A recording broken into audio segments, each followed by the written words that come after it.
Good morning बच्चों। पहले हम लोग, मैं फिर एक बार बता दूं, हम लोग मौर्योत्तर काल में चल रहे। मौर्योत्तर काल में हम लोगों ने राजनीतिक, आर्थिक और सामाजिक तथा सांस्कृतिक में धार्मिक पाठ हमने कर लिया है। अब धार्मिक पाठ के साथ हम कुछ और भी चीजें, जैसे आपका कला है, साहित्य है, इन चीजों को करेंगे। परंतु इससे पहले हम लोगों को दो काम करना है। एक तो हमने एक हिस्टोग्राफिकल इश्यू है, किस काल को अंधकार का युग माना जाए या ना, उस पर हम काम कर रहे थे। और दूसरा कि इसके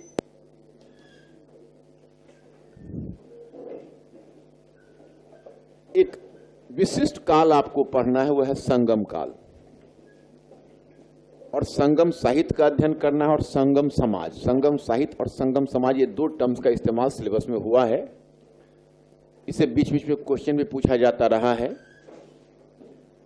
अगर वैसे आप संगम युग पढ़ते हो तो आपके लिए बिट बोरिंग लगता है, लेकिन आप अगर संगम युग को बढ़िया ढंग से अगर देखोगे, उसी दिलचस्पी के साथ देखोगे जिस दिलचस्पी से आपने उत्तर भारत का समाज देखा है, ये टॉपिक भी आपके लिए इंटरेस्टिंग लगेगा। लेकिन पहले हम लोग एक काम को हमने अधूरा छोड़ा हुआ है, उसको कंप्लीट कर लेने दीजिए। हमने एक मुद्दा उठाया था कि मौर्य काल के पश्चात के 5 शताब्दियों के काल को अंधकार का युग माना जाए या नहीं। तो जरा आप लोग का मेमोरी टेस्ट करता हूं, कितने लोग बताएंगे कि अंधकार के युग के पक्ष में जो स्मिथ और केपी जायसवाल ने जो अपने मत दिए हैं, उसमें हमने कितने मत उसके पक्ष में लिखवाए थे? जरा हाथ उठाइए। 3 याद है आप लोगों को? बिल्कुल, बहुत। और उसके बाद उसका खंडन हमें करना है। तो खंडन करने में भी कितने बिंदु हम आपको लिखवा चुके हैं? 3 में कौन कौन सा बिंदु लिखवा चुके, जरा याद दिलाइए। विदेशी नहीं थे, उसको साम्राज्य विघटन का काल ना माना जाए। और तीसरा, हाँ, धर्म के क्षेत्र में भी कुषाणों ने महायान बौद्ध पंथ का भी समर्थन दिया है। और उधर तुमने देखा कि भीमा कन्फ्यूशस के सिक्के पर शिव, त्रिशूल और नंदी का चित्र है। वो दर्शाता है कि भाई वो कम से कम बैलों और गायों को तो नहीं काटा है। तो ये इतना तो हो गया। हाँ, लिखिएगा पैराग्राफ चेंज करके। हाँ, पैराग्राफ चेंज। हाँ हाँ, इसके अतिरिक्त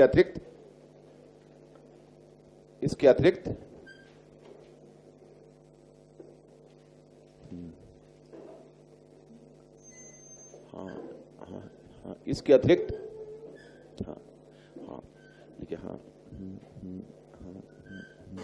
हाँ हाँ,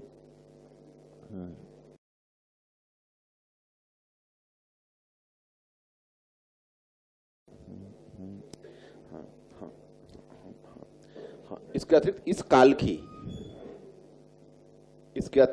काल की अनेक ऐसी उपलब्धियां रही हैं। इस काल की अनेक ऐसी उपलब्धियां रही हैं जिन्हें नजरअंदाज नहीं किया जा सकता।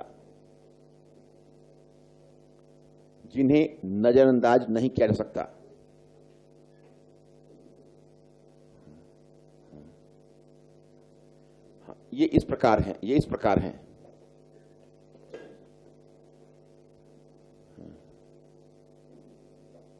इस प्रकार है। डैश दीजिए और पॉइंट फर्स्ट लिखिए।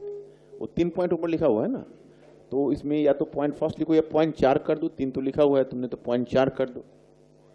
पॉइंट 4, हाँ हाँ, लिखिए। हाँ हाँ, लिखिए। हाँ, इन तथाकथित विदेशी शासकों ने ही, देखो अब यहां पर विदेशी शासक हम नहीं मान रहे। तथाकथित लगा देने का मतलब समझते हो? मतलब ये हम नहीं कर रहे हैं, जिनको कहा जाता है, इसमें एक व्यंग्य छिपा हुआ है। ये हमारी स्वीकृति नहीं है। इन तथाकथित विदेशी शासकों ने शक संवत और विक्रम संवत चलाए,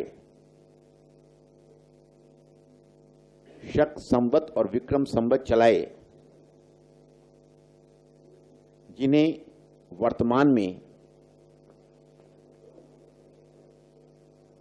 वर्तमान में भारतीय सरकार के द्वारा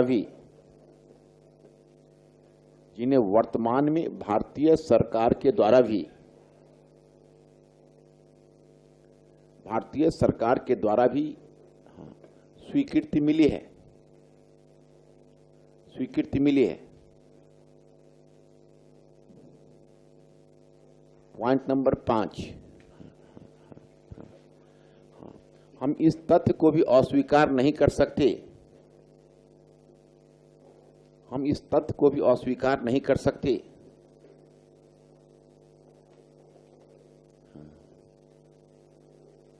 अस्वीकार नहीं कर सकते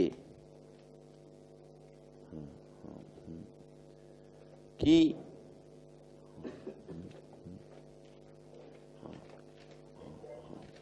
भारत में संस्कृत के अभिलेख का प्रचलन, भारत में संस्कृत के अभिलेख का प्रचलन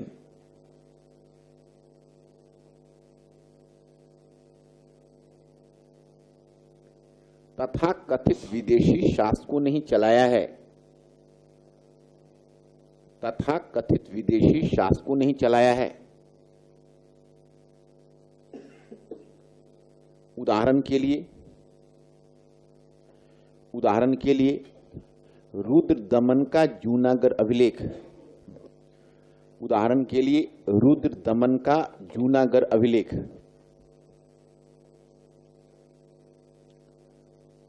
रुद्र दमन का जूनागढ़ अभिलेख, जूनागढ़ अभिलेख, अभिलेख। Okay, next point. यह काल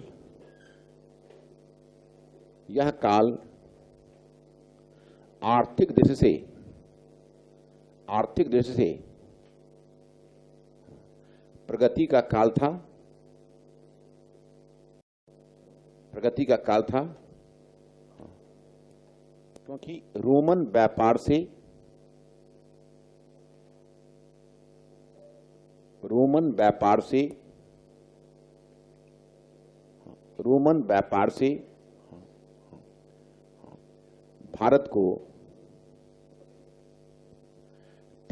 भारत को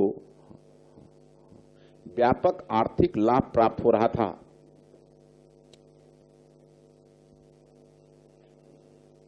भारत को व्यापक आर्थिक लाभ प्राप्त हो रहा था,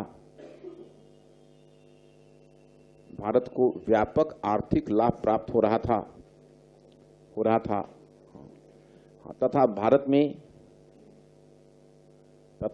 में कीमती धातुओं का आगमन हो रहा था, भारत में कीमती धातुओं का आगमन हो रहा था।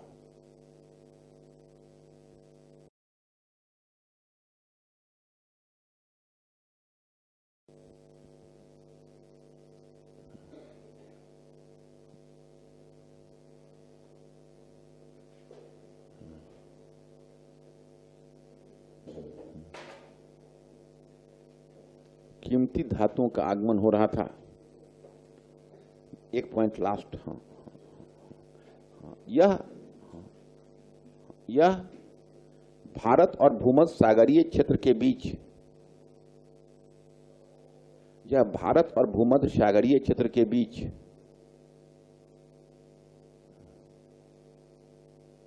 भूमध्य सागरीय क्षेत्र के बीच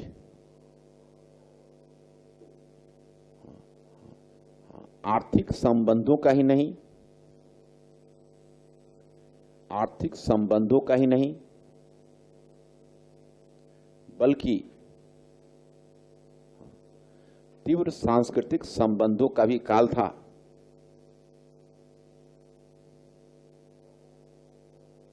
तीव्र सांस्कृतिक संबंधों का भी काल था।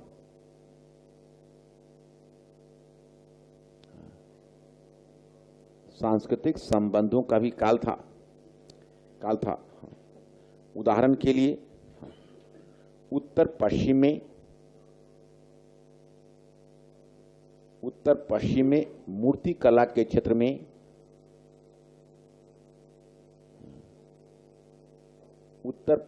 मूर्ति कला के क्षेत्र में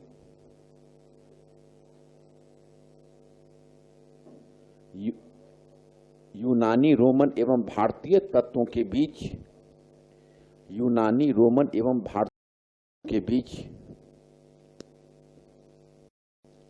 भारतीय तत्वों के बीच सामंजस्य के परिणाम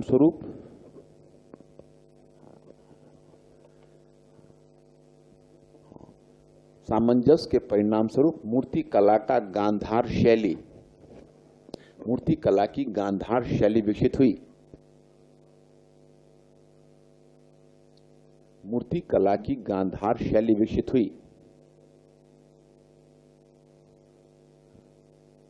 और आगे मथुरा शैली एवं गांधार शैली के मिश्रण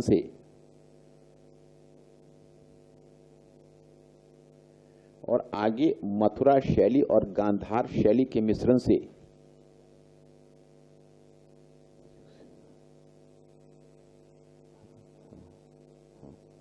सारनाथ कला का विकास हुआ।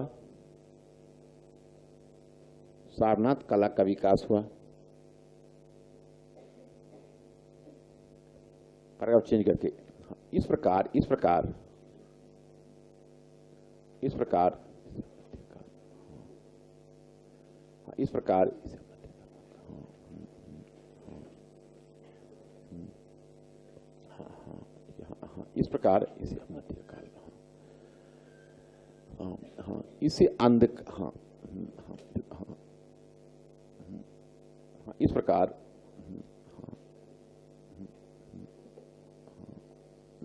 प्रकार कट करो, लिखो वस्तुतः इस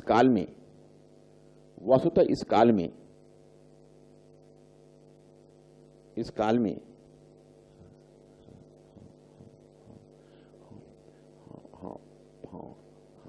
पतन के तत्वों को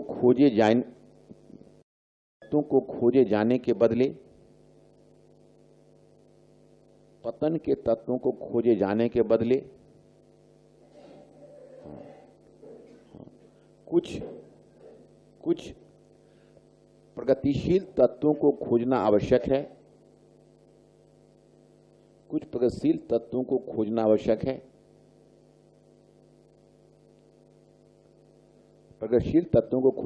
है।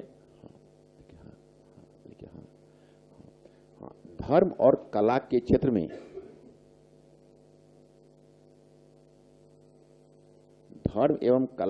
में हम इस काल में कुछ ऐसे विकास पाते हैं। धर्म एवं कला के क्षेत्र में हम इस काल में कुछ ऐसी प्रवृत्तियों का विकास पाते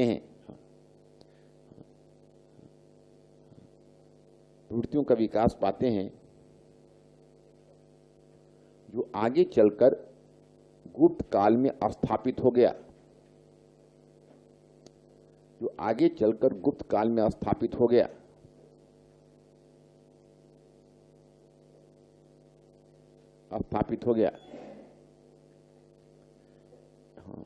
इसलिए इसे अंधकार का युग मानने के बजाय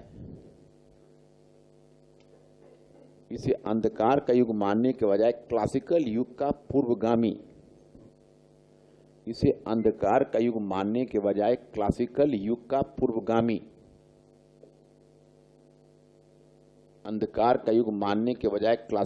का पूर्वगामी माना जाना चाहिए।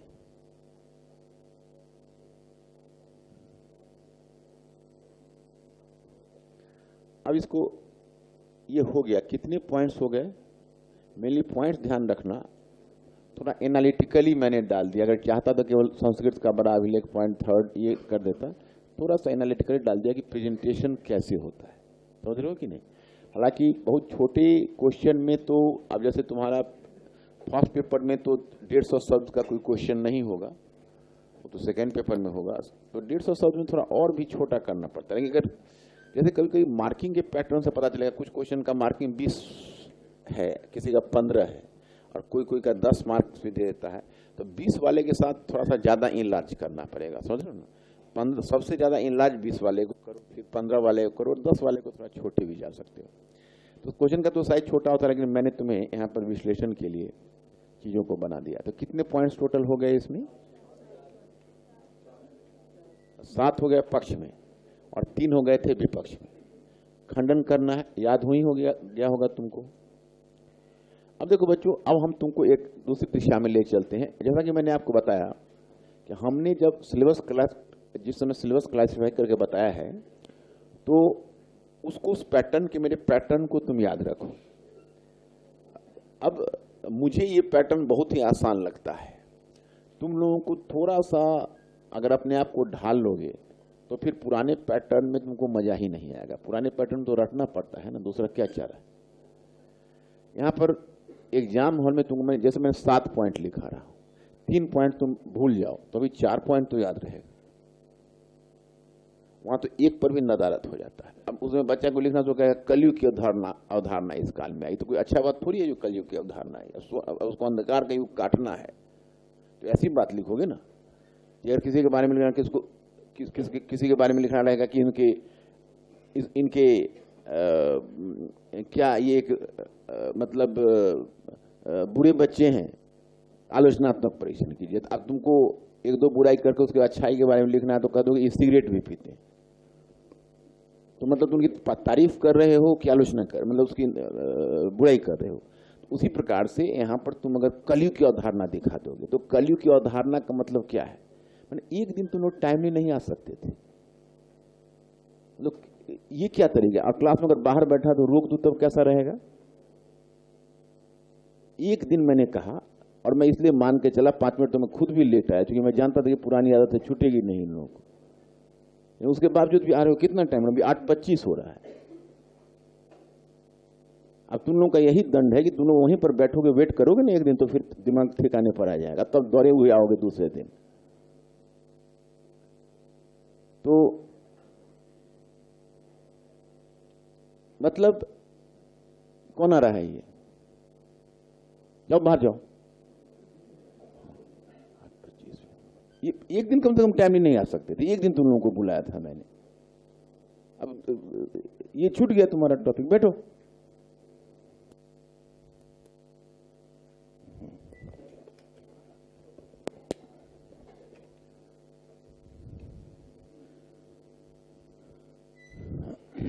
तो किसी को डायरेक्ट नेम मत आने दो, पहले हमसे मिलवाओ उसको। इसी तरह से कोई उधर से आके बैठे, कोई उधर से आके बैठ रहे हैं, कोई तरीका ही नहीं है। बैठे हुए कौन है, अब ये हैं बैठे हुए। हाँ नहीं, तुम लोग को बैठने से नहीं होगा।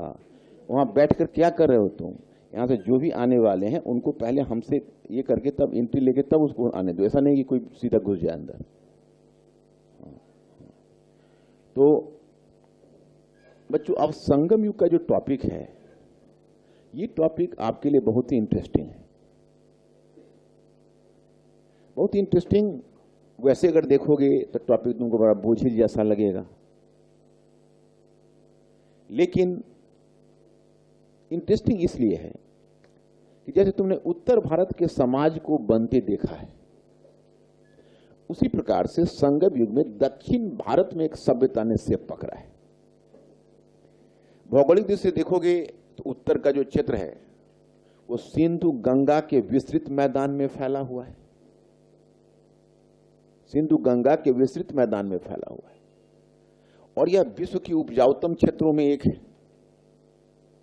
और उत्तर पश्चिम में चूंकि जंगल कम घने थे, तो वहां पर तुमने देखा कि सभ्यता की गतिविधियां ज्यादा विकसित हुई। और उत्तर पश्चिम में अगर मैं 2 फैक्टर तुमसे पूछूंगा कि तुमको क्यों लग रहा है कि उत्तर पश्चिम का रीजन लीडिंग रीजन था, तो तब तुम्हारा उत्तर हो सकता है कि एक तो उत्तर पश्चिम की जो सिंधु घाटी है वो उपजाऊ भी थी, जल और मिट्टी भी वहां उपलब्ध थी। इसके अलावा वो क्षेत्र का मध्य एशिया और पश्चिम एशिया से खुला जुड़ाव था, तो वहां पर कनेक्टिविटी बहुत अच्छी बनती है।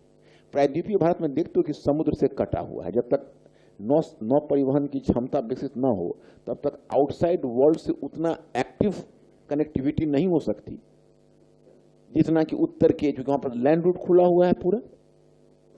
तो ये फैक्टर। दूसरी है कि दक्षिण भारत का जो प्रायद्वीपीय भारत है, तो ज्योग्राफी में पढ़ते हुए मिट्टी तो लेटेराइट है, और मिट्टी जो है उसका वो टफ है, क्योंकि वो हिली एरियाज है। तो वहां पर अगर तुम देखोगे तो कुछ कुछ एग्रीकल्चर के पॉकेट्स है दक्षिण भारत में, कुछ कुछ एग्रीकल्चर के पॉकेट देंगे, जैसे कोंकण क्षेत्र है।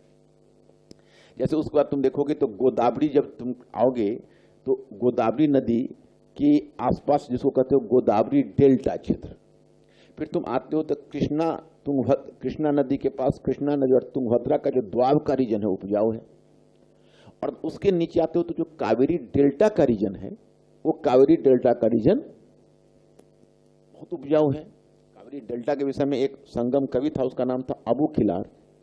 वो अबू किलार कहता है कि जहां एक हाथी बैठ सकता था, उस क्षेत्र से 7 लोगों की का भोजन की आवश्यकता पूरा होती थी पूरे वर्ष भर। मैंने केवल उतनी ही जमीन में जिसमें एक हाथी बैठ सके, उसकी जो धान की उपज होती है उसे 1 वर्ष तक। कौन है भाई? मैंने क्या तुम लोगों ने मजाक कर रखा है क्या? तो परसों आए तुम्हारा टाइम 8 बजे की 8:30 बजे? नहीं 8 बजे ऐसा, वैसे नॉर्मल में क्या टाइम है? 8 बजे है ना। तो अगर विलंब से आते ही तो 8:10 या 8:15 में आते, नहीं 8:30 बजे आने का क्या तरीका है? परसों क्यों नहीं आए थे तुम? तो जाकर मथुरा ही जाओ, तुम बैठो जाके वहां पर, बीच में ब्रेक देके बैठे हुए, भेज दो उसको उधर से आगे बैठा दो, है ना। तो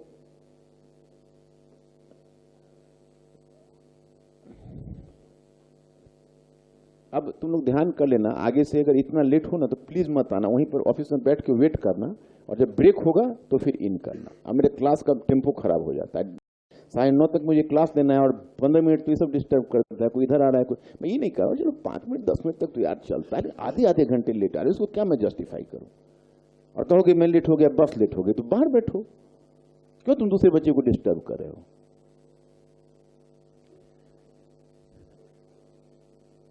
तुम प्रायद्वीपीय भारत को देखो तो ऐसे मैप गया है, नीचे से एग्रीकल्चर लैंड सिमटता चला गया अंदर, देख रहे हो कि नहीं? तो रुमिला थापर कहती हैं कि इसीलिए कोई भी साम्राज्य तुम सुदूर दक्षिण से आकर उत्तर की तरफ बढ़ते नहीं देखोगे। माने एम्पायर बिल्डिंग कावेरी के दक्षिण में नहीं हुआ, कावेरी के दक्षिण में जो भी एम्पायर बना, उत्तर से एम्पायर आकर दक्षिण की तरफ जीत के विस्तार किया, चाहे वो चोल हो या विजयनगर हो, या तुम उसके बाद देखते हो तो मदुरई वगैरह का जो राज्य है, मदुरा पांड्य राज्य वगैरह, वो कभी साम्राज्य नहीं बना पाया, उत्तर जाके नहीं जीत पाया, तो यहाँ पर एग्रीकल्चर का बेस छोटा होता जाता है। तो उत्तर भारत में तो बच्चों पहला नगरीकरण हो गया, इंडस वैली सिविलाइजेशन में पहला नगरीकरण हम लोग कब मैनिफेस्ट किया? तो पहला नगरीकरण हम लोगों ने मैनिफेस्ट कर दिया उत्तर भारत में, उत्तर पश्चिम का जो क्षेत्र है उसमें 2500-2600 ईसा पूर्व पहले, 2500-2600 ईसा पूर्व में हम पहला नगरीकरण को मैनिफेस्ट किया।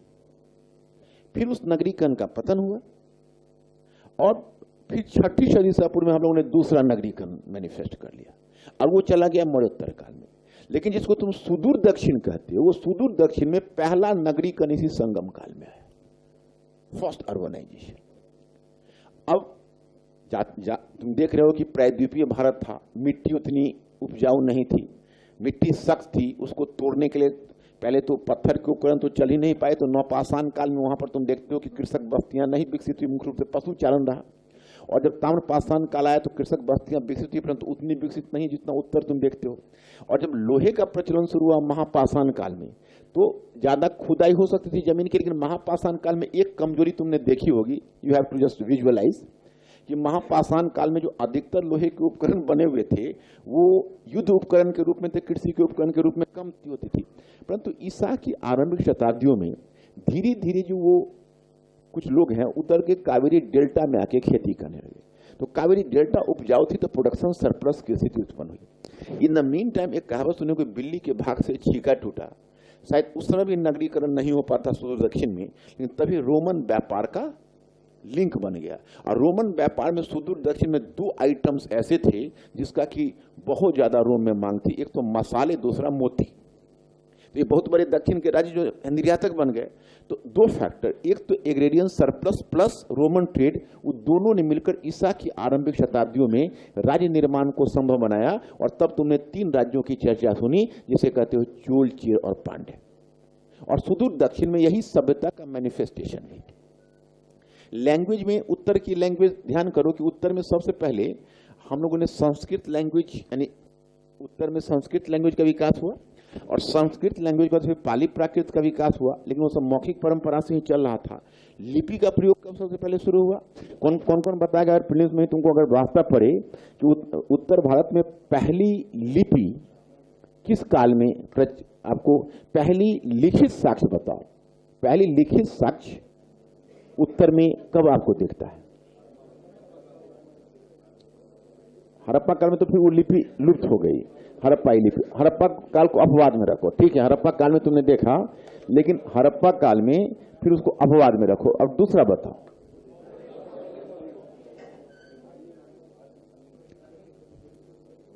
ब्राह्मी लिपि। और ब्राह्मी लिपि में पहला लिपि जिसका साक्ष्य तुमको अशोक के अभिलेख में लिखित साक्ष्य मिलता है। तो मतलब एक अशोक का अभिलेख कितने ईस्वी का होगा, जरा सा कैलकुलेट करके हमको बताओ तो।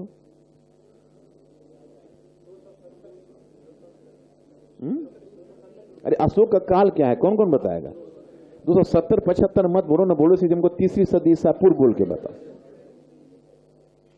तीसरी सदी ईसा पूर्व मोटे तौर पर बोल के बताओ। मैं नहीं पूछ रहा हूं कि 269 ईसा पूर्व से 232 ईसा पूर्व, ये नहीं पूछ रहा हूं। मैं केवल यह पूछ रहा हूं कि ये किस शताब्दी में अशोक था। तो तीसरी सदी ईसा पूर्व में तुमने देखा अशोक है। तो अशोक ने लिपि का प्रचलन किया, और अशोक की लिपि तो वहां दक्षिण तक, ब्रह्मगिरी तक भी पहुंची हुई। तो उस सबके संपर्क से ब्राह्मी लिपि दक्षिण में ही फैला, और वहां पर तुम पहला तमिल जो लिखी गई वो ब्राह्मी में लिखी गई। और आरंभिक जो तमिल ब्राह्मी अभिलेख है वो 200 ईसा पूर्व में गुफा से मिलता है तमिलनाडु में। और तमिलनाडु केरल तुम देख रहे हो, वो जो रीजन है उस रीजन पर संगम सभ्यता पनपी, और पहली लिपि वहां भी ब्राह्मी प्रचलन में हुआ। और पहली भाषा जो, जैसे उत्तर की प्राचीनतम भाषा तुम देखते हो कि संस्कृत, मतलब आर्य भाषा, आर्य समूह की भाषा में प्राचीन, तो वैसे तो गैर आर्यों में भाषा प्रचलित थी, द्रविड़ भाषा प्रचलित थी, मुंडा भाषा प्रचलित थी, कई भाषाएं चल रही थी। तो आर्य भाषा के साथ उसने इंटरैक्ट भी किया। लेकिन जब तुम सुदूर दक्षिण में जाते हो तो सुदूर दक्षिण में सबसे तुमको प्राचीनतम भाषा के रूप में तमिल भाषा मिलती है, और तमिल भाषा ब्राह्मी लिपि में लिखी गई। तो बच्चों वही समय है कि इन राज्यों के अधीन और साहित्य का संकलन हुआ। और सुदूर दक्षिण में याद करो, राज्य निर्माण, नगरीकरण और साहित्य का संकलन सभी ईसा की आरंभिक शताब्दियों में चलकर हुआ, जिसे तुम मौर्योत्तर काल कहते हो। तो जो साहित्य का संकलन हुआ है, तो अब ये साहित्य का संकलन कैसे हुआ, सबसे पहले हम तुम्हें संगम साहित्य बताना चाहेंगे। संगम साहित्य इसलिए इंपॉर्टेंट है कि उसके माध्यम से तुम संगम समाज का भी अवलोकन करते हो। You can very well manifest Sangam society, manifest Sangam society in that sense कि संगम समाज कैसे ग्रेजुअली इवॉल्व कर रहा है। You are inform on the basis of Sangam society. Sangam society के आधार पर तुम उनका मैनिफेस्टेशन देखते हो, सॉरी संगम साहित्य के आधार पर। तो मैं आपको यहाँ पर बताना चाहूंगा कि एक्चुअली संगम साहित्य, जैसे हमारे रामायण और महाभारत के बारे में मिथक है, कब लिखा गया, क्या लिखा गया, वेद व्यास ने लिखा। महाभारत का कर्ता वेद व्यास को माना जाता है, लेकिन वेद व्यास का कोई हिस्टोरिकल साक्ष्य क्या, मैंने कोई ऐतिहासिक साक्ष्य वेद व्यास का है, मनु का है, मनु संहिता कहते हो, नारद का है, याज्ञवल्क्य का है, इनकी संहिता पढ़ते हो। और वेद का कोई अपौरुषेय बताया गया, वेद का तो लेखक का नाम भी नहीं, वेद ब्राह्मण अरण्यक उपनिषद इसके लेखक के नाम ही नहीं। रामायण और महाभारत के लेखक का नाम है वाल्मीकि। तो वाल्मीकि की कोई ऐतिहासिकता है, कब पैदा हुए, कहां थे, क्या थे? वेद व्यास की कोई है ऐतिहासिकता? तो नॉर्मली क्या होता है कि बच्चा हिस्ट्री और मिथक में जो ब्लड कर जाता है यही कि कई चीजें लिखी रहती है, तो लिखी रहती है तो उसको हम बोलते हैं वेद व्यास, या हम बोलते हैं मनु, या हम बोलते हैं वाल्मीकि ने ऐसा लिखा। बट वाल्मीकि मिथक है, वेद व्यास मिथक है। पूरा रामायण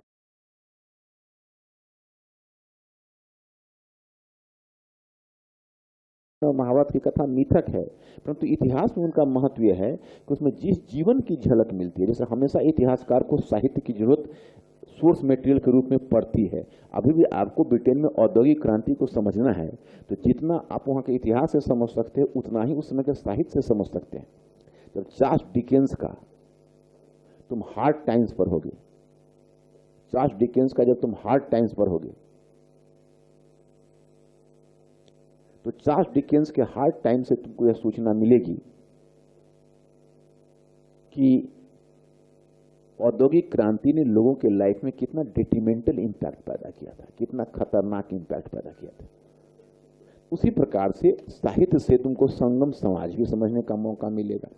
तो मैं पहले संगम साहित्य के बारे में एक दिलचस्प बात बताऊं कि एक्चुअली हमें एक 8वीं सदी का एक लेखक था, उसका नाम था, हाँ इससे पहले मैं एक बात बता दूं, जैसे देखो संगम समाज में दिलचस्पी इसलिए होना चाहिए और संगम साहित्य में दिलचस्पी इसलिए होना चाहिए, उस साहित्य के माध्यम से हम ऐसी समाज को समझते हैं।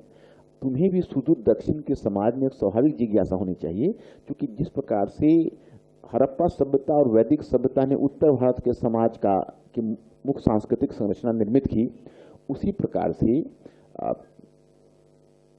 संगम सभ्यता ने सुदूर दक्षिण के समाज की, वहां के समाज पर, वहां अभी भी उनके जीवन पर, तुम यही समझो कि मार्शल आर्ट जो केरला में आज प्रचलित है, कलियुगपट्टू, और या फिर तुम जिसको कहते हो वो जो बुल फाइटिंग है, मतलब क्या, जल्लूकट्टू, तो ये जल्लूकट्टू सबका अंश तुमको संगम से ही मिलने लगता है। संगम में तुम आज भी कोई साउथ इंडियन मूवी देखो तो तुमको हमारा फाइट सीन बहुत ज्यादा मिलेगा। क्या, कई मूवी तो इतने वायलेंट होते हैं कि आंख टिकाना मुश्किल हो जाता है। उसका तो हम मतलब एक मूवी थी रक्तचरित, उसका सेकेंड मतलब उसका जो सीक्वल है हम देख ही नहीं पाए, इतना वायलेंस था फर्स्ट। इवन तुम देखते हो कि जो ये सदी का मतलब one of the best movie मानी जाती है, कौन सा, बाहुबली, उसमें भी वायलेंस देखो कितना है। तो वायलेंस वहाँ के मूवी में होना या वहाँ के एक्टर है उसका मार्शल आर्ट होना, रजनीकांत उसी आधार पर देखते हो कि स्थापित है। ये सब चीजें जो तुम देख रहे हो, ये सब चीज नेचुरली उनकी संस्कृति में थी। वीर पूजा की भावना देखते हो, कोई महत्वपूर्ण नेता मरता है तो कितने लोग मर जाते हैं। मायावती भी, सॉरी ये कहते हैं, सॉरी जयललिता का डेथ हुआ तो 6-7 लोग इसमें ही मरे थे। एमजी रामचंद्रन, तुम लोग तो खैर तो पैदा भी नहीं हुए थे, एमजी रामचंद्रन जब मरे तो कई लोग गुजर गए। करुणानिधि में नहीं गुजरे थे, शायद गुजरे थे कुछ, इसमें नहीं गुजरे थे। ऐसा इसको बहुत लोग कप्रियता नहीं थी क्या, पहले तो थी, अब इधर डाउन हो गई थी। इसमें एंटी रामाराव मरे, उसमें बहुत कई लोग ये हुए। अब मान लो इतना वहां पर है कि एक्टर्स के नाम पर भी, एक्ट्रेस के नाम पर भी वहां पर, और रजनीकांत के नाम पर टेम्पल बना हुआ है, ममता कुलकर्णी के नाम पर टेम्पल बना हुआ है, वो सब जो हीरोइन वगैरह थी। और पता नहीं रजनीकांत जब गुजरेगा तो कितने लोग वहां पर अपने आप को सेल्फ इमोलेट करेंगे। ये चीज संगम साहित्य से ही मिलता है। पहला ह्यूमन, जिसको तुम फिदाइन अटैक तो बाद में शुरू हुआ, पहला ह्यूमन बॉम्ब जो राजीव गांधी मारा गया, वो पहला ह्यूमन बॉम्ब था, तो साउथ में ही तुम देखोगे। ये सब चीजें तत्व तुमको संगम युग में ही तुम देखोगे वीर पूजा की भावना प्रबल थी। जब कोई योद्धा मरता था तो उसको उसमें एक प्रस्तर लगाया जाता था, उसको बोलते थे नडुकल, दैट वाज कॉल्ड नडुकल, प्रस्तर, योद्धा प्रस्तर उसको बोलते थे, नडुकल। और यहां तक तुमको आश्चर्य होगा कि कोई योद्धा को अगर युद्ध भूमि में घाव लगता था तो वह घाव का ट्रीटमेंट नहीं लेता था, क्योंकि उसको लगता था ट्रीटमेंट लेंगे तो पता नहीं मरेंगे युद्ध भूमि में या नहीं, क्योंकि युद्ध भूमि में मरना उसके लिए इतना गौरवपूर्ण था कि भावना यह थी कि जो युद्ध भूमि में मारा जाएगा उसको सीधा स्वर्ग मिलेगा। तो युद्ध भूमि में मरने वाले को सीधा स्वर्ग मिलेगा। अब उनको कहिए बैठने के लिए, अब आप बैठिए, अब वेट करिए, अब जब कैसे क्लास चलेगा तब शुरू होगा। जब युद्ध भूमि में मारा जाएगा फिर संगम छूट जाएगा, इसका क्या कहें सब। हाँ, इतना इंपॉर्टेंट तो अभी फिर समझ नहीं पाएगा, भेज दो उसको, बोलो बैठने के लिए। कारण क्या है, कारण क्या बता रहा है, तो क्या बात थी, कहां थे आप? अच्छा तो बैठिए, तो अब रेस्ट कर लेते। आप आते किसी भी क्लास में आते, इस क्लास को छोड़ देते ना, बीच में आने में प्रॉब्लम होता है ना। हाँ, तो लाइफ ही पंगा है, कहां कहां पंगा से बचे, पूरा लाइफ ही पंगा है, क्या करिएगा, है ना। तो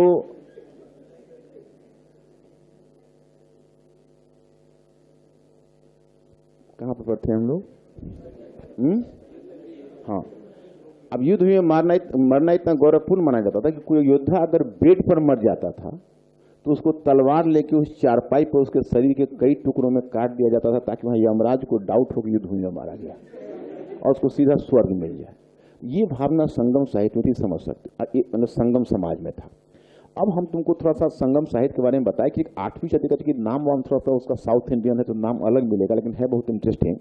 8वीं सदी का एक लेखक था, उसका नाम था इरैनार अगपोरुल, और उसने 3 संगम सुदूर दक्षिण में 3 संगम। संगम का पहले मतलब समझ लो। संगम का अर्थ होता है कवियों का सम्मेलन।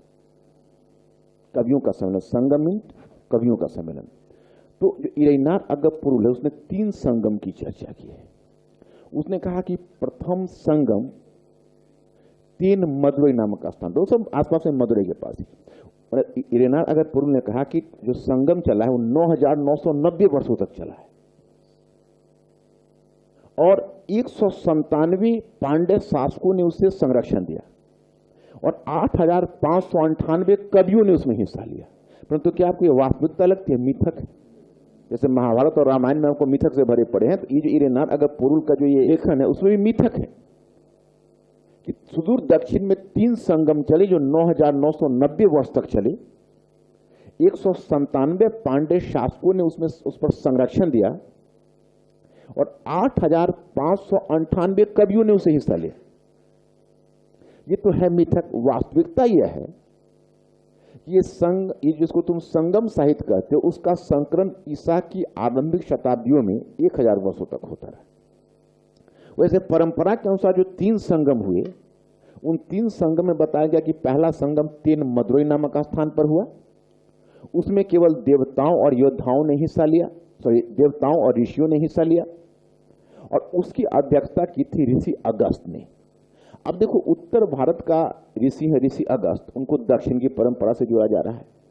और तुम अगर इंडियन माइथोलॉजी में भी देखोगे तो पता चलेगा कि ऋषि अगस्त आगे आगे शंख बजाते हुए दक्षिण की तरफ गए और पीछे से आर्यों की सेना गई। तो यहाँ पर जो बैकग्राउंड दिया जा रहा है वो युद्ध और संघर्ष का बैकग्राउंड दिया जा रहा है, परंतु युद्ध और संघर्ष नहीं है बल्कि दोनों के बीच एसिमिलेशन का तत्व है ऋषि अगस्त में। तो ये तत्व तुम देखते हो। तो अब ऋषि अगस्त के बारे में मिथक है कि जब जा रहे थे तो उन्होंने बिंद पर्वत को कहा, जब वो जा रहे थे तो बिंद पर्वत को भी थोड़ा सा मजाक सूझ गया कि थोड़ा सा अगस्त को थोड़ा सा छेड़ते हैं। उसने अपना आकार बहुत बड़ा कर लिया। अब बड़ा कर लिया और ऋषि अगस्त जितना चढ़ते उतना आकार बड़ा होता जाता है। इस पर ऋषि अगस्त गुस्सा खा के उसको वज्र मार दिया। जब वज्र चला दिया तो छत बिछत हो गया। छत बिछत होकर तब तो मरने लगा, उनके पैरों पर गिर पड़ा कि ऋषि पर मुझे माफ कर दीजिए, मैंने बहुत बड़ी गलती की। तो ऋषि ने उसको माफ कर दिया, कहा कि लेकिन तुम अपने आकार को छोटा करो। तो आकार को छोटा कर दिया। फिर ऋषि दक्षिण गए और जब दक्षिण गए तो कहे बोले कि जब तक हम वहां से लौटे नहीं तब तक तुम आकार बढ़ाना मत। तो वो दक्षिण से अभी तक लौटे नहीं, आकार छोटा करके अभी तक वो बैठा हुआ है। ये माइथोलॉजी है और ये इंडिया की खासियत है। इसी पर जो डायना एक ने लिखा है कि सेक्रेड ज्योग्राफी, एक बुक लिखी। सेक्रेड ज्योग्राफी में उन्होंने यही दिखाया कि इंडिया की भूमि इतनी मतलब सेक्रेट है, मतलब इतनी पवित्र है कि इंडियन माइथोलॉजी ने हर इंच को पवित्र बना दिया है। किसी को किसी चीज से जोड़ देते हैं। कहीं पर तुम थूक भी फेंकोगे, हाँ थूक मत फेंक, यहाँ भीम ने गदा रखा था। केरला हम गए तो वहां पर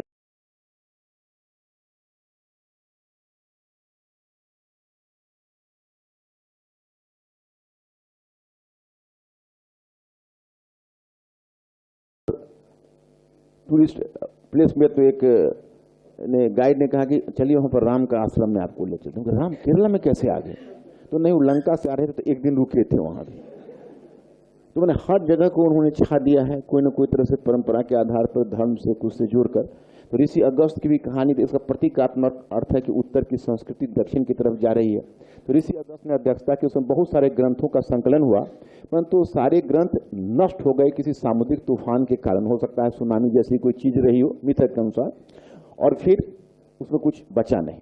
फिर दूसरा संगम जो कपाटपुरम में हुआ उसकी अध्यक्षता भी ऋषि अगस्त और उनके शिष्य तोल्कापियार ने की। उसमें भी अनेक ग्रंथ, उसमें भी देवताओं और ऋषियों ने भाग लिया था और अनेक ग्रंथों की रचना हुई थी, परंतु वह भी कोई सामुद्रिक तूफान के कारण नष्ट हो गया। केवल एक ग्रंथ बच गया, तोल्कापियम। तोल्कापियम के बारे में प्रीलिम्स पॉइंट ऑफ व्यू से 2 फैक्ट तुम्हारे दिमाग में रहना चाहिए। एक तो तोल्कापियम तमिल व्याकरण है और दूसरा तोल्कापियम पहला तमिल ग्रंथ है। फिर तीसरा संगम हुआ मदुरई में, उसमें बहुत सारे कवियों ने भाग लिया। उसकी अध्यक्षता नकीरर ने की और वहां पर भी वहां पर जो ग्रंथों की रचना हुई है उन ग्रंथों को 2 पार्ट में बांटकर देखा जाता है, मेलकनकु और कीलकनकु। तो मेलकनकु कहते हैं आख्यानात्मक साहित्य को और कीलकनकु कहते हैं उपदेशात्मक साहित्य को। आख्यानात्मक साहित्य का मतलब हुआ कि आख्यानात्मक साहित्य का मतलब होता है उसका संबंध होता है क्या है, और उपदेशात्मक साहित्य का मतलब होता है, एक को कहते हैं नैरेटिव लिटरेचर, दूसरे को कहते हैं डिटेक्टिव लिटरेचर। तो जो आख्यानात्मक साहित्य होता है वो अपने आनंद और सुख के लिए होता है, क्योंकि उसे आप जो पढ़ोगे तो उससे आपका इंटरटेनमेंट होगा, इट इज फॉर इंटरटेनमेंट। लेकिन जो डिटेक्टिव लिटरेचर होता है वो आपको उपदेश देता है। तो भारतीय परंपरा में देखो तो चाहे परमाल रासो हो, विसल देव रासे है, पृथ्वीराज रासो है, अल्लाह उदल की कहानी है, ये सब के सब आते हैं नैरेटिव लिटरेचर में, जो आपके इंजॉयमेंट के लिए है। लेकिन पंचतंत्र की कथा है, रामायण की कथा है, महाभारत की कथा है, वो होता है डिटेक्टिव लिटरेचर में। तो मेलकनकु साहित्य है आख्यानात्मक और कीलकनकु साहित्य है उपदेशात्मक। तो तीसरे संगम में लिखे गए। लेकिन आप अगर उन साहित्य के तह का उद्घाटन करोगे तो तुम ऐसा महसूस करोगे कि जो आख्यानात्मक साहित्य है नॉर्मली वो पहले लिखा गया, उपदेशात्मक साहित्य बाद में लिखा गया। अगर मैथोलॉजी से हट कर देखते हो और उनकी रचनाओं का तुम अगर सूक्ष्म परीक्षण करते हो, और सबसे बाद में लिखे गए महाकाव्य। तो पहले तुम थोड़ा सा लिखना शुरू करो, लिखो संगम युग, संगम युग, संगम युग,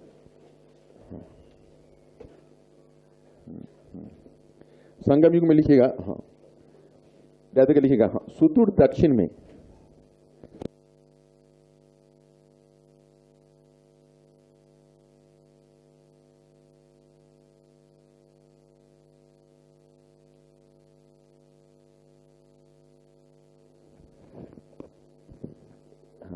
क्या लिखा, सुदूर दक्षिण में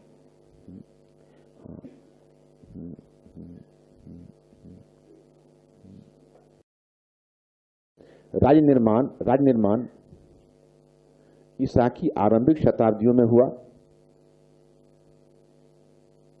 ईसा की आरंभिक शताब्दियों में हुआ।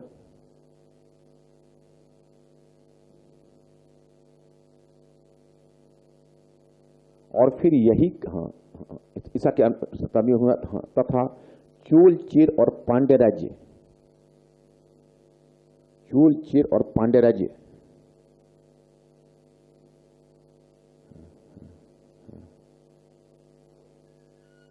चोल चेर और पांड्य राज्य स्थापित हुए।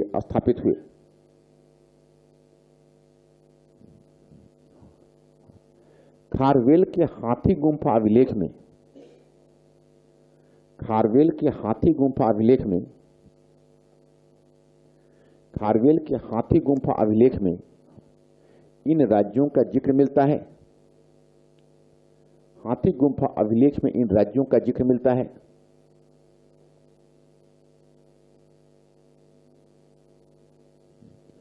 फिर यही काल है जब सुदूर दक्षिण के क्षेत्र में, यही काल है जब सुदूर दक्षिण के क्षेत्र में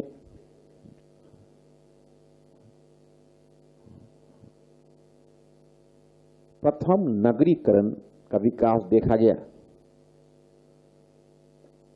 प्रथम नगरीकरण का विकास देखा गया।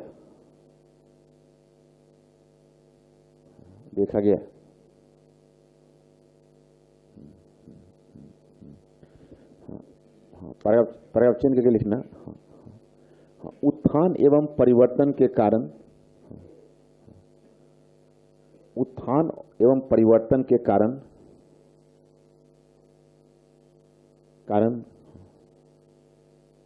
डैश दीजिए और डैश देकर पॉइंट फर्स्ट लिखिए। कावेरी डेल्टा क्षेत्र में, कावेरी डेल्टा क्षेत्र में, कावेरी डेल्टा क्षेत्र में कृषि के प्रसार, कावेरी डेल्टा क्षेत्र में कृषि के प्रसार के साथ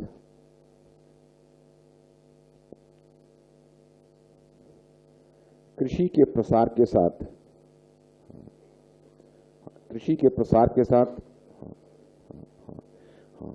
कृषि अधिशेष की स्थिति उत्पन्न हुई, उत्पादन अधिशेष कर दो, उत्पादन अधिशेष की स्थिति उत्पन्न हुई।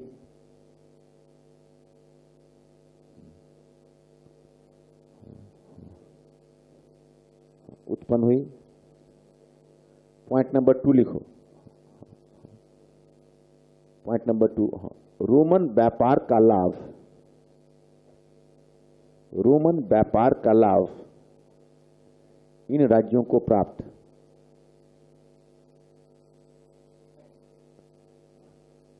रोमन व्यापार का लाभ इन राज्यों को प्राप्त, इन राज्यों को प्राप्त, हाँ, इन राज्यों को प्राप्त, हाँ, हाँ, हाँ, हाँ, विशेषकर इसलिए कि रोम के द्वारा मांग की जाने वाली दो प्रमुख उत्पाद, रोम के द्वारा मांग की जाने वाली दो प्रमुख उत्पाद मसाले, मसाले एवं मोती की इन क्षेत्रों में उपलब्धता, मसाले एवं मोती की इन क्षेत्रों में उपलब्धता, इन क्षेत्रों में उपलब्धता,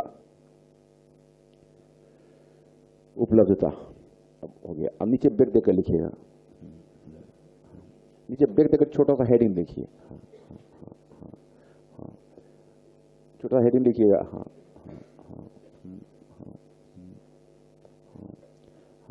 देखिए, हाँ, रचनात्मक, देख देकर लिखिएगा, रचनात्मक, फॉर्मेटिव, हाँ, कि हाँ, देखिए, हाँ, सुदूर दक्षिण के इतिहास में, सुदूर दक्षिण के इतिहास में, सुदूर दक्षिण के इतिहास में यह काल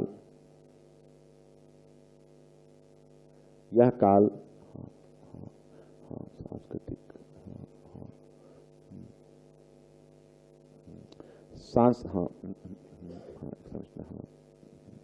यह काल निर्माण एवं संरचना का काल, निर्माण एवं संरचना का काल,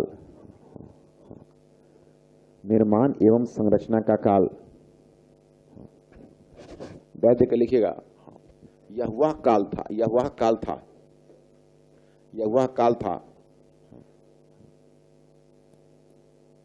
जब सुदूर दक्षिण में तमिल ब्राह्मी, तमिल हाइफन ब्राह्मी, तमिल ब्राह्मी, तमिल ब्राह्मी लिपि का विकास हुआ, तमिल ब्राह्मी लिपि का विकास हुआ, तमिल ब्राह्मी लिपि का विकास हुआ, तथा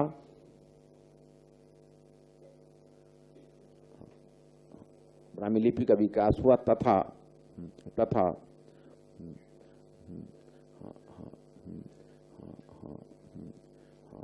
कि तमिल भाषा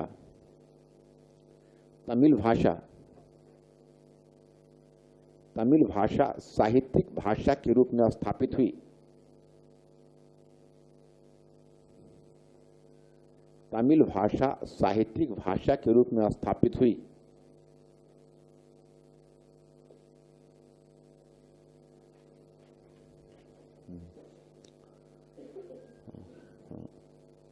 तमिल भाषा साहित्यिक भाषा के रूप में स्थापित हुई,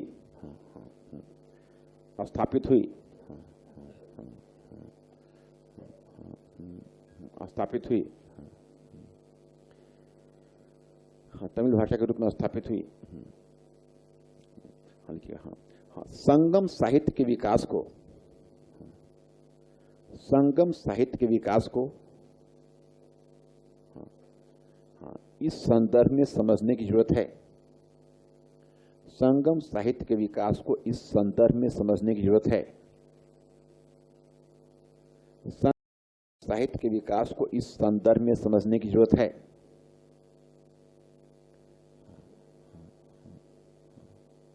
अब नीचे ब्रेक देकर लिखिए संगम साहित्य, संगम साहित्य,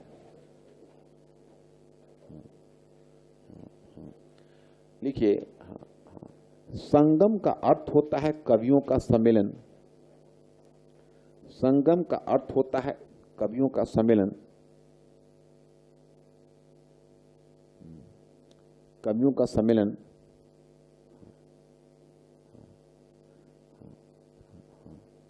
सम्मेलन हाँ, तमिल परंपरा के अनुसार, तमिल परंपरा के अनुसार, तमिल परंपरा के अनुसार सुदूर दक्षिण में 3 संगम हुए थे,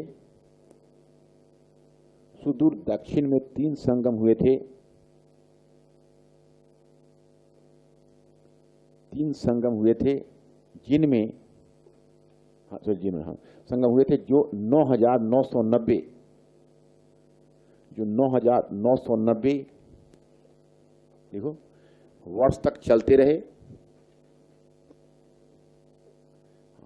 वर्ष तक चलते रहे।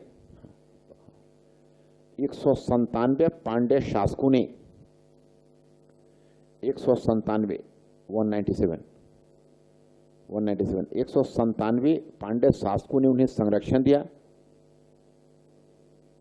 संरक्षण दिया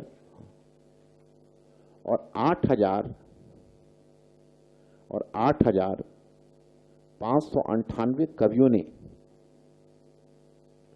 और 8,598 कवियों ने 8,598 कवियों ने उसमें हिस्सा लिया, कवियों ने उसमें हिस्सा लिया, उनमें हिस्सा लिया करना, उनमें हिस्सा लिया। परंतु यह एक मिथक है, परंतु यह एक मिथक है, वास्तविकता यह है, परंतु यह एक मिथक है, वास्तविकता यह है, वास्तविकता यह है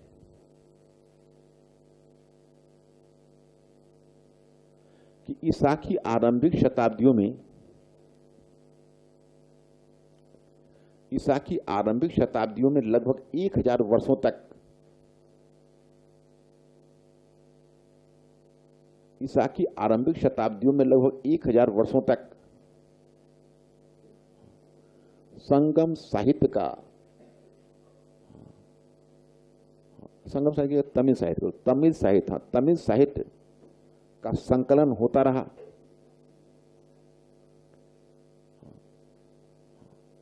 तमिल साहित्य का संकलन होता रहा था। पैराग्राफ चेंज करके, हाँ, वही काल था, वही काल था, वही काल था जब सामाजिक सांस्कृतिक क्षेत्र में, वही काल था जब सामाजिक सांस्कृतिक क्षेत्र में, सामाजिक सांस्कृतिक क्षेत्र में, क्षेत्र में उत्तर एवं दक्षिण के तत्वों के बीच,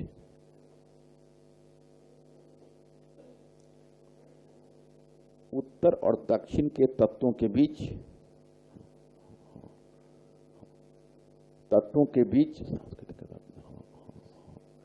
सांस्कृतिक आदान प्रदान चलता रहा था।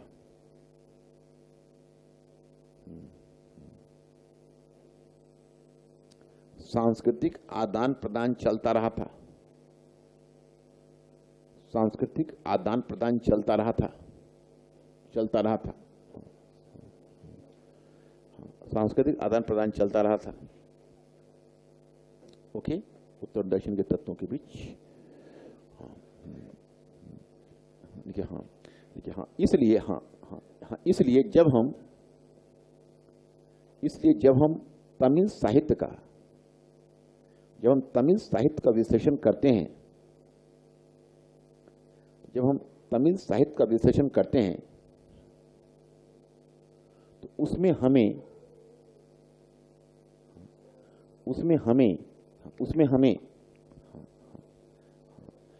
विकास का 3 भिन्न स्तर, उसमें हमें विकास का 3 भिन्न स्तर, 3 भिन्न स्तर देखने को मिलता है।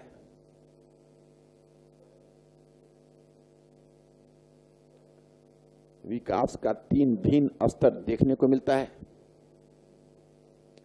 अब नीचे व्यक्त कर लिखिए,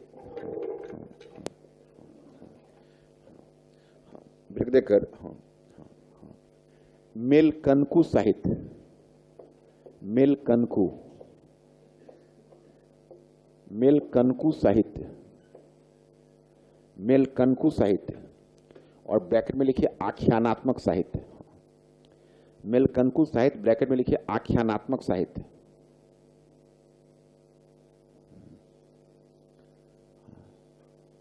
आख्यानात्मक साहित्य, अब डैश देकर लिखिए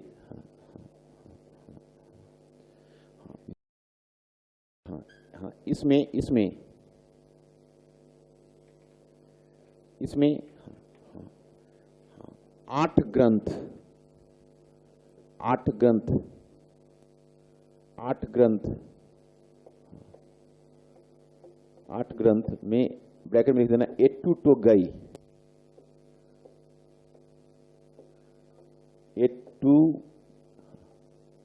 एट्टू तो गई,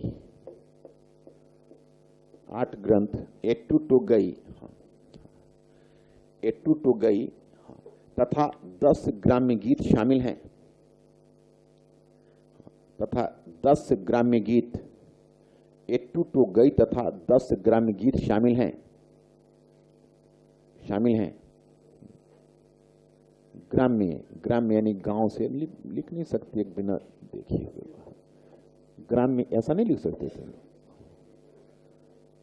10 ग्राम्य गीत शामिल हैं, ग्राम्य का मतलब विलेज सॉन्ग, विलेज सॉन्ग। 10 ग्राम्य गीत शामिल हैं। वैसे टेक्निकली कहोगे तो साहित्य तो मैं तुम लोगों को बुकलेट में भी दे चुका हूं, ये तो मैं तुम को दोबारा लिखवा रहा हूं। कहां एक भी लाइन तुम पर मैं छोड़ता हूं, और जो छोड़ता हूं उसको रसातल में देते हो सीधे। तो एक्चुअली इतना बहुत है जानने का कि मेलकनकु नाम याद रखो, एट्टू तो गई ना भी याद रखो तो 8 ग्रंथ का नाम याद रखो, और जो 10 ग्राम्य गीत है उसका नाम याद रखो। टोटल 18 ग्रंथ हुए मिलाकर, क्योंकि जो 10 ग्राम गीत हैं वो 10 ग्राम गीत पाटू पाटू नामक एक ग्रंथ में से संकलित है, और जो एट्टू तो गई है वैसे तो उसमें 8 अलग अलग नाम हैं, जैसे नरी नई, करुण थोके, एन गुरु नुरु, पदिरु पट्टू, परिपादल, करितो घई, आहना नुरु और पूर्णा नुरु। लेकिन तुमको सब याद रखने की जरूरत नहीं है, तुमको इतना ही ध्यान रखो। तो लिखो हाँ हाँ, कुल मिलाकर 18 ग्रंथ हुए। हाँ, कुल मिलाकर 18 ग्रंथ होते हैं, कुल मिलाकर 18 ग्रंथ होते हैं, ग्रंथ होते हैं। लिखिए हाँ, लिखिए हाँ, लिखिए हाँ, ग्रंथ होते हैं। हाँ हाँ हाँ, लिखिए हाँ हाँ हाँ। इन ग्रंथों में ये सॉरी ये ग्रंथ युद्ध और प्रेम, युद्ध और राजा की प्रशस्ति, युद्ध एवं राजा के प्रशस्ति, युद्ध एवं राजा की प्रशस्ति, युद्ध एवं राजा की प्रशस्ति से संबंधित कविताओं से भरे पड़े हैं, युद्ध एवं राजा की प्रशस्ति से संबंधित कविताओं से भरे पड़े हैं।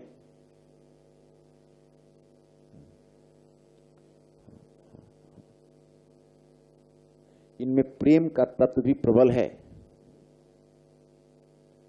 इनमें प्रेम का तत्व भी प्रबल है।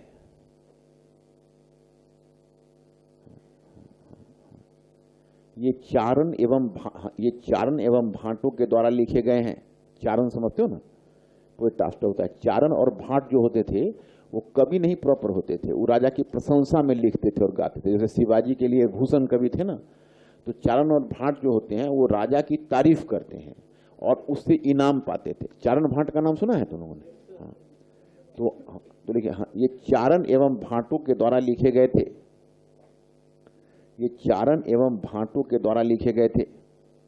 अब पैराग्राफ चेंज करिएगा, पैराग्राफ चेंज करिएगा। गौर से देखने पर हमें यह ज्ञात होता है, गौर से देखने पर हमें ज्ञात होता है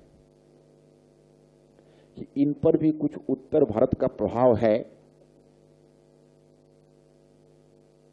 इन पर भी कुछ उत्तर भारत का प्रभाव है। उत्तर भारत का प्रभाव है, उदाहरण के लिए इसमें भी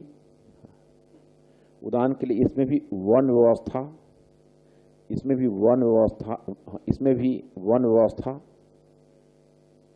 चक्रवर्ती शासक की अवधारणा,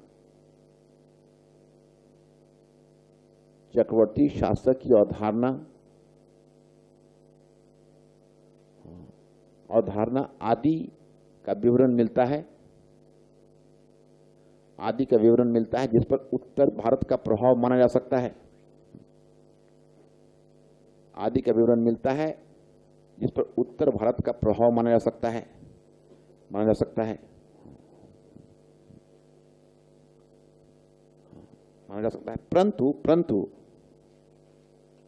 परंतु परवर्ती काल के तमिल साहित्य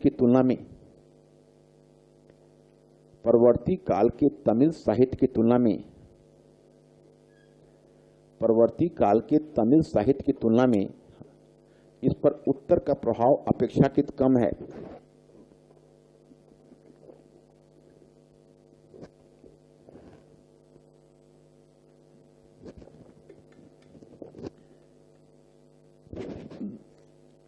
परवर्ती काल के तमिल साहित्य की तुलना में इस पर उत्तर भारत का प्रभाव अपेक्षाकृत कम है। इस पर उत्तर भारत का प्रभाव अपेक्षाकृत कम है। Is this one clear? अब नीचे ब्रेक देकर लिखिए कीलकनकु साहित्य। कीलकनकु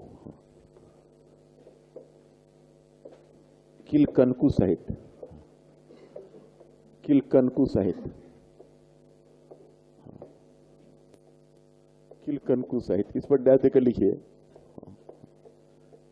चाहे ब्रैकेट में लिखिए उपदेशात्मक साहित्य,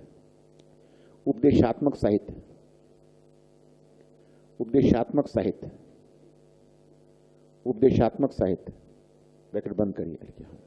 देखिए हाँ, इसमें 18 लघु ग्रंथ शामिल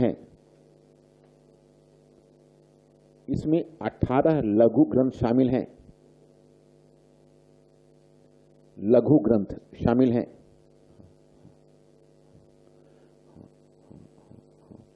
देखिए हाँ, इस पर जैनियों का प्रभाव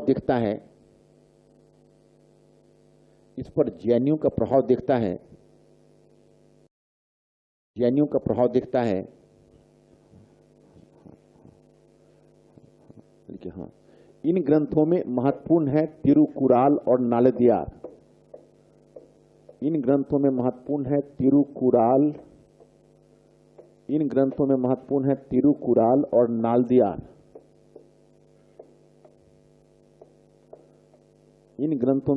है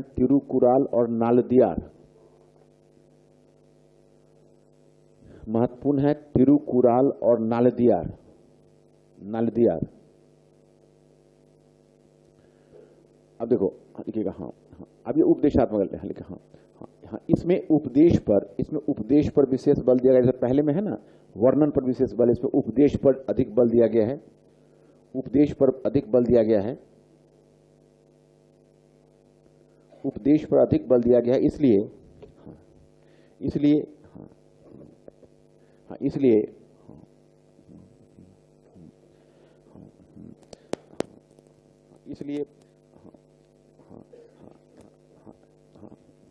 इसलिए इस पर उत्तर भारत के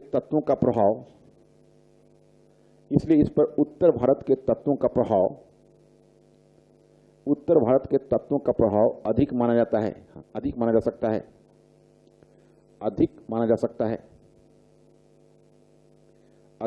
सकता है। अब नीचे ब्रेक देकर लिखिए महाकाव्य।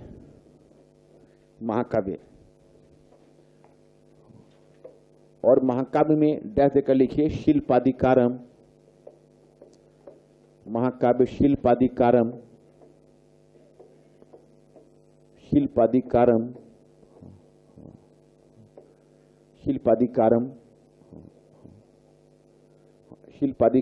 तथा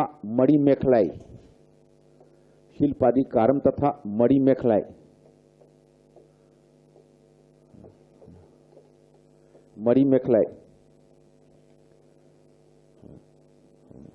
बड़ी मेखलाई, हाँ लिखिए, हाँ हाँ लिखिए, हाँ महाकाव्यों पर उत्तर का प्रभाव, महाभारत पर उत्तर का प्रभाव, महाकाव्यों पर उत्तर का प्रभाव सबसे अधिक माना जा सकता है। उत्तर भारत का प्रभाव सबसे अधिक माना जा सकता है, माना जा सकता है। निम्नलिखित आधार पर इसे सिद्ध किया जा सकता, निम्नलिखित आधार पर इसे सिद्ध किया जा सकता,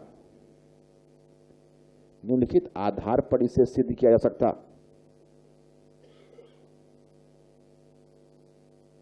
डैश दीजिए और डैश देकर पॉइंट फर्स्ट लिखिए कि हाँ कि संगम कवि छोटी कविताएं लिखने के आदी थे। संगम कवि छोटी कविताएं लिखने के आदी थे, छोटी कविताएं लिखने के आदी थे।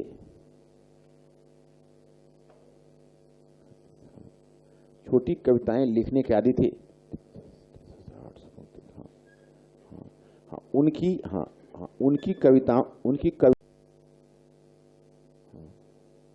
उनकी कविताओं का आकार 3 पंक्ति और 800 पंक्ति से, उनकी कविताओं का आकार 3 पंक्ति से लेकर 800 पंक्ति तक होते थे। 800 है 800, 3 पंक्ति से लेकर 800 पंक्ति तक होते थे। परंतु महाकाव्य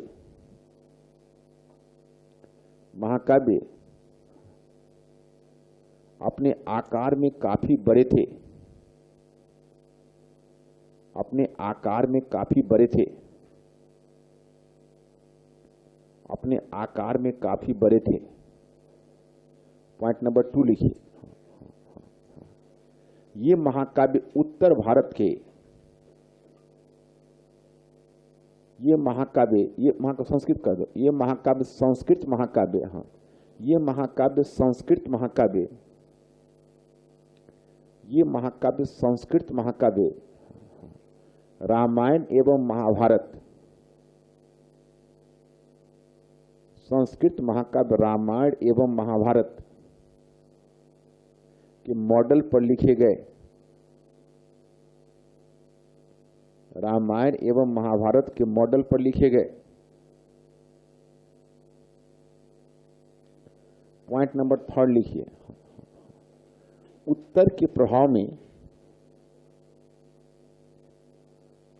प्रभाव में दक्षिण भारत के साहित्य पर, तमिल प्रभाव, उत्तर भारत के प्रभाव में तमिल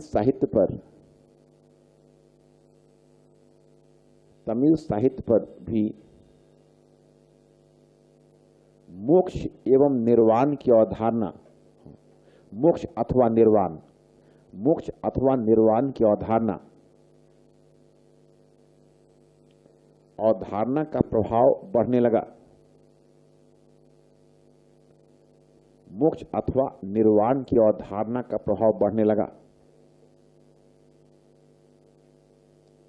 अवधारणा का प्रभाव बढ़ने लगा। अब थोड़ा 1 मिनट यहाँ पर रुकना, समझने का प्रयास करना। यहाँ पर आपको सूचित किया जाता है कि उत्तर और दक्षिण के बीच, हालांकि बिंद क्षेत्र रहा है, दोनों के बीच भौगोलिक रूप से थोड़ा अलगाव भी रहा है, परंतु उत्तर और दक्षिण के बीच हमेशा सांस्कृतिक आदान प्रदान होते रहे। अभी दक्षिण के इतिहास में, सुदूर दक्षिण में फॉर्मेटिव स्टेज है, जब लैंग्वेज डेवलप हो रहा है, लिटरेचर डेवलप हो रहा है, परंतु यही समय है जब ब्राह्मण, बौद्ध भिक्षु, जैन साधु दक्षिण जा रहे हैं। तो एक भाव अगर देखोगे तो एक भाव आपको समझ में आता है, यह समय है जब ब्राह्मण, बौद्ध भिक्षु और जैन साधु जब दक्षिण की तरफ बढ़ रहे हैं, तो वह एक नवीन विचारधारा लेकर दक्षिण की तरफ जा रहे हैं। अब उत्तर और दक्षिण के तत्वों के बीच आदान प्रदान हो रहा है। तो इस साहित्य में हमने आपको बताया है, जो पहले जिसको मेलकनकु साहित्य कहते हैं, उस मेलकनकु साहित्य पर उत्तर का प्रभाव सबसे कम है। फिर जब मेलकनकु से आप किलकनकु की तरफ बढ़ते हो तो उत्तर का प्रभाव थोड़ा ज्यादा है, और महाकाव्य में तो उत्तर का प्रभाव सबसे ज्यादा है। अब यही समझ लो कि दक्षिण के लोग अपनी मस्ती में जीवन जी रहे थे और युद्ध और प्रेम के साहित्य गा रहे थे। तो उत्तर से गए यहाँ से साधु, ब्राह्मण, जैन, बौद्ध और उनको समझाना शुरू किया, तुम इतने खुश क्यों हो, जीवन नश्वर है।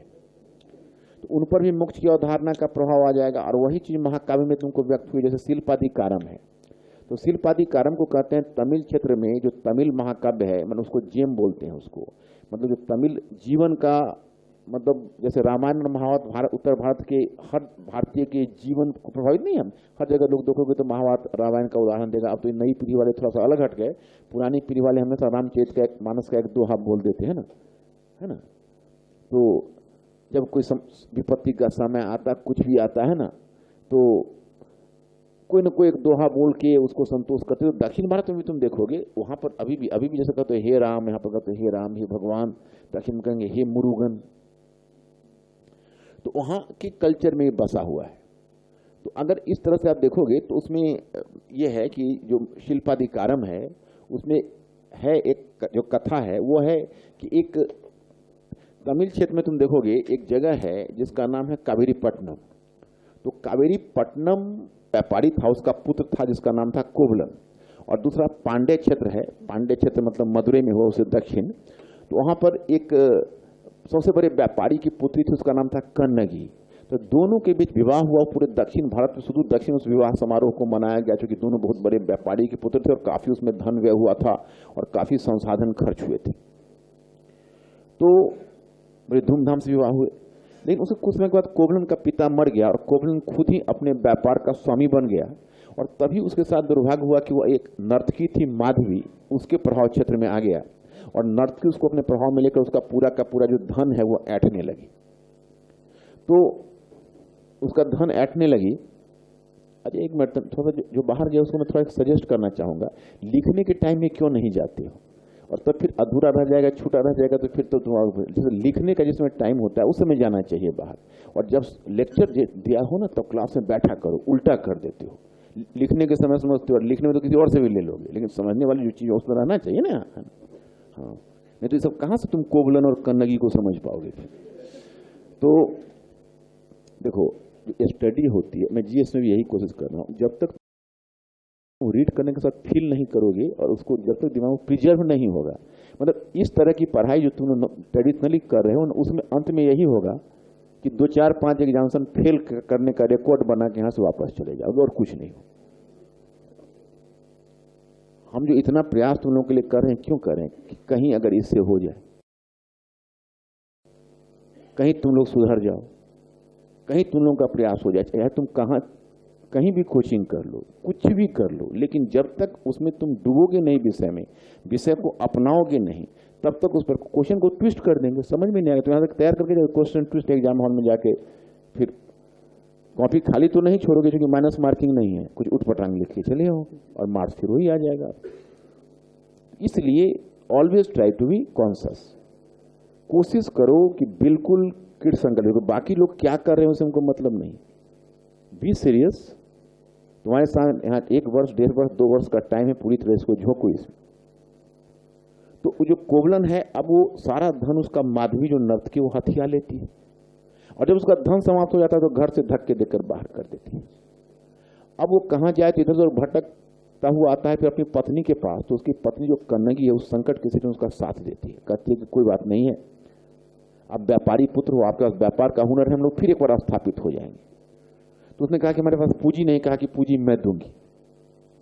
उसमें कहते हैं जैसे उत्तर भारत में देखते हो ना, पायल जो होता है वो अधिकतर चांदी का, अधिकतर क्या चांदी का, उत्तर में लोग पैर में सोना पहनना नहीं मुनासिब समझते, इसलिए देखते हो पैर का जो भी आभूषण होगा वो सब चांदी का होगा। और दक्षिण में हमने देखा कि सोने का आभूषण पैर में भी पहनते हैं। हम एक बार शादी में पार्टिसिपेट करने गए तो दक्षिण में एक और चीज देखने को मिली, वहां पर गोल्ड वगैरह 1-1.5 किलो चढ़ाते हैं। धनी व्यक्ति है तो गोल्ड बहुत चढ़ता है। मैंने हमने तो आंखें फटी रह गई, मुझे लगा कि 2-2.5 किलो गोल्ड चढ़ा होगा उस लड़की को, और मतलब उतना गोल्ड तो हमने अपने जीवन में देखा नहीं था एक साथ। तो पता चला कि वो कितने का है, तो 1 करोड़ का है, और वहां पैसे वैसे नहीं, गोल्ड ही चलता है। तो मतलब इस तरीके से वहां पर कल्चर है। तो उसमें तुम देखोगे कि वो पैर में एक गोल्ड का पहनती थी, जिसको पाजेब कहो, पायल कहो या नुपुर कहो। इस पर अमृतलाल नागर ने एक नॉवेल लिखा है सुहाग के नूपुर, उसी पर शिल्पाधिकारम पर ही लिखा। अमृतलाल नागर एक हिंदी लेखक हैं, उपन्यासकार थे। तो जब तो हम पर देखोगे तो वहां पर तुम देखोगे कि वो बोले कि ठीक है चलिए, लेकिन व्यापार शुरू करिए। तो फिर हुआ कि वहां पर तो लोग हमको जानते हैं, व्यापार कैसे करेंगे? तो कहा कि चलिए पहले आप मदुरई चलते हैं, मदुरई में कोई पहचानता नहीं है, छोटा मोटा व्यापार वहां शुरू कर सकते हैं। ये सब मदुरई है। कहीं एक कमरा लेके सेटल हुआ और तब कन्नगी ने उनको अपना पैर के सुहाग का नूपुर का बायां या दाएं, क्योंकि बहुत वजनदार था, बहुत पैसा मिल जाता कि आप जाइए बाजार में बेच के आइए और इसी से व्यापार शुरू करना है। वो बाजार बेचने का दुर्भाग्य था कि पांडे राजकुमारी, एक्चुअली जो जौहरी जिसने कन्नगी का बनाया था, कन्नगी तो पांडे से ही थी, पांडे राज्य से ही, और वह जौहरी 2 ही पीस अपने लाइफ में वैसा पाजेब बनाया था नूपुर, एक कन्नगी के लिए और एक पांडे राजकुमारी के लिए, दोनों एकदम हूबहू एक था। संयोग ऐसा हुआ कि पांडे राजकुमारी का जो पैर का वो पाजेब था वो लुप्त हो गया, किसी ने चुरा लिया एक पीस को। अब एक पीस चुरा लिया तो राजा ने पूरा ऐलान करवा दिया कि जो चोर है पकड़ के लाएगा उसको बहुत इनाम दिया जाएगा। अब उसी समय कोबलन बेचने चला गया, और दुर्भाग्य इसका ऐसा था कि मान लो उसको लेफ्ट या राइट जो फंक्शन नहीं है, जो भी पैर का उसका गायब हुआ था, अगर ये दूसरे पैर का बेचने गया होता तो भी बच जाता, क्योंकि वो पीस तो उसके घर में था ना। समझ रहे हो मेरी बात को? जैसे दाएं पैर की चोरी हुई और ये बाएं पैर वाला बेचने अगर चला गया होता तो होता कि कम से कम ये पीस इसका नहीं, फिर वेरिफिकेशन होता कि तुम कहां से लाया पीस ये, लेकिन ये पीस कन्नगी उसका नहीं है, पांडे राजकुमारी का। संयोग था उसका दाएं पांव की चोरी हुई और वही पीस लेके ही बेचने गया था बाजार। जब जौहरी के पास पहुंचा तो जौहरी की आंखें चमक गई कि अगर हम राजा को इतला कर देंगे तो हमें बहुत सारा इनाम मिलेगा। तो जौहरी ने तुरंत राजा के सिपाही को इतला कर दिया, राजा के सिपाही इसको पकड़ के ले गए। अब ये निर्दोष होने का प्रमाण देता रहा, परंतु राजा ने इसको फांसी दे दी। अब इधर कन्नगी इंतजार कर रही है, पति लौटा नहीं है, तो वो खोजते हुए बाजार में पहुंची तो पता चला कि अरे उसको तो राजा का सिपाही पकड़ के ले गए। तो वो दौड़ी दौड़ी दरबार में पहुंची, लेकिन उसके पहुंचने से पहले उसकी फांसी हो चुकी थी। तो वही कन्नगी अपने हाथ में अपने पति के निर्दोष होने के प्रमाण के रूप में एक दूसरा पीस, वही जो नूपुर का है, वो लेकर बाल खोलकर एकदम कहती है, राजा तुमने बहुत बड़ा अनर्थ किया है, तुमने निर्दोष पति की। और वो जो किया तो राजा पर इतना बड़ा प्रभाव पड़ा, इतना राजा शॉक्ड हुआ कि उसका इमीडिएट डेथ हो गया सिंहासन पर। और तब कन्नगी वही बाल खोले हुए सड़क पर निकली और बहुत गुस्सा से उसने मदुरई शहर की तरफ देखा। सती थी, मतलब पतिव्रता नारी थी, तो उसके जलती हुई आंखों से आग की लपटें निकली और पूरा मदुरा शहर धू धू कर जलने लगा। तभी मदुरा देवी प्रकट हुई और मदुरा देवी ने कहा कि देखो, जो दोषी है वो तो दंड पा चुका है, अब तुम क्यों मदुरै के निर्दोष लोगों को सजा दे रही हो? तो उसने फिर अपने उस आग को वापस ले लिया और फिर वो चली गई। सामने एक जंगल था, उस पर पहाड़ी थी, वहीं पर वो निवास करने लगी और लोग उसको खाना वगैरह और चीजें पहुंचाने लगे, उपहार पहुंचाने लगे। जब तक जिंदा रही उसी पहाड़ी पर, उसके बाद वो मर गई तो फिर सुदूर दक्षिण में उसकी पूजा होने लगी। उसको कन्नगी कल्ट या पत्नी कल्ट कहते हैं। यहीं पर आकर शिल्पाधिकारम समाप्त हो जाता है। अब उसका सीक्वल शुरू होता है मणि मेखलाई। तो मणि मेखलाई में जो उसका सीक्वल शुरू हुआ, उसमें कहानी शुरू होती है कि जो कोबलन की माधवी से एक पुत्री हुई थी, उसका नाम था मणि मेखलाई। बड़ी खूबसूरत लड़की थी, स्मार्ट लड़की थी, पढ़ी लिखी शिक्षित लड़की थी, धन ऐश्वर्य उसके पास काफी था। और उसको एक राजा का पुत्र था, उसका नाम था राजकुमार उदय कुमारन, उससे उसका प्रणय संबंध था। सब कुछ अच्छा जा रहा था जीवन में। अच्छा हाँ, सॉरी, एक बीच में एपिसोड भूल गया था, उसको मैं एपिसोड ये भूल गया कि इधर मणि मेखला जो शुरू हुआ है तो उसमें पहले तुमको सूचना मिलती है कि कोबलन और कन्नगी के दुर्भाग्य की कहानी जो उस नर्तकी को पता चलता है, जिसका नाम है माधवी, तो माधवी को बड़ा धक्का पहुंचता है। हालांकि धन तो उसने सब हड़प लिया था, उसको लगा कि यार जीवन क्या है, यही तो जीवन का अंत है, इस जीवन से क्या मोह माया करना। और वो सारा धन वैभव छोड़ के चली गई बौद्ध संघ में, बुद्धम शरणम गच्छामि, और बौद्ध संघ की संस्था ग्रहण कर, मतलब निर्वाण की तरफ मूव कर गई, एक्टिव लाइफ छोड़ के। Are you getting this point or not? इसका प्रतीकात्मक अर्थ समझो। अब उसकी पुत्री है जिसको बारे में बताया मणि मेखलाई, उसका राजकुमार उदय कुमारन से प्रणय संबंध है, सब कुछ अच्छा जा रहा है, दोनों का विवाह होने वाला है। आनंद के क्षण है, तभी मेरी मेखलाई को अपनी माता की तरह ज्ञात होता है कि जीवन नश्वर है, इसमें आनंद खोजने की चेष्टा बेकार है। और भी अपनी माता की तरह बुद्धम शरणम गच्छामि चली गई बौद्ध संघ में, और वहीं पर जाके महाकाव्य समाप्त हो गया। तो कुल मिलाकर इस पर आपको उत्तर का प्रभाव दिखता है ज्यादा, क्योंकि दक्षिण में जो मोक्ष और इस तरह की चीजों के प्रति जो आकर्षण बढ़ा या निर्वाण के प्रति, तो उसमें किसका रोल था? तो इसमें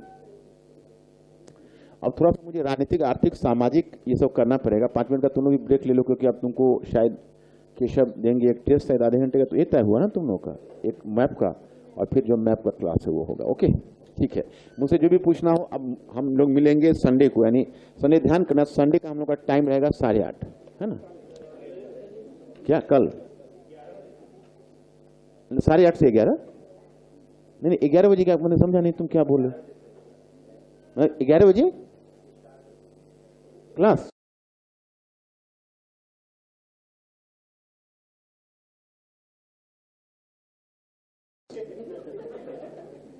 ग्यारह बजे से कैसे? 11 बजे बहुत लोगों का क्लास इधर उधर होता है ना। नहीं, संडे का हमको लगता है जीएस वर्ल्ड का, तो तुम लोगों का जीएस है ना, करंट अफेयर 8:30 से 11 चले, ठीक है, ब्रह्म बेला है, यही ठीक हो, उसके बाद लेते हैं।